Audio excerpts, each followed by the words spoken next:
Welcome to the Slop Farm. Enjoy the video. You'll begin by making sure your device and switch are ready. First, verify the OS or firmware is up to date so accessibility features run smoothly. Next, connect the physical switch, whether a single switch, two-switch set, or external HID, and ensure pairing is complete. Once paired, open accessibility and enable switch control, then choose a scanning style. You're starting the configuration now to make interaction predictable. These first steps let you move on to precise mapping and timing. Now you'll map the switch inputs and refine timing so control feels natural.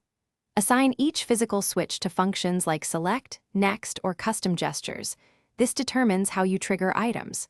Then choose a scanning style, auto scan for hands-free, manual step for deliberate control, or row/column for grids, and adjust scan speed to match your reaction time. Finally, tweak dwell time and hold duration so accidental activations stop, and deliberate presses register. Finish by applying advanced options and validating in real use. Create recipes or macros to chain actions and set app-specific controls to simplify complex tasks. This saves time and reduces effort.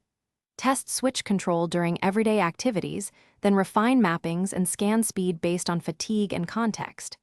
If something fails, troubleshoot.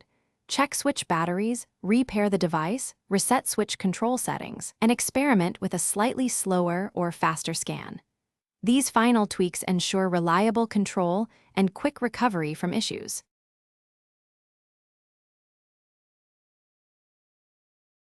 Thanks for watching. Consider subscribing if we helped you today.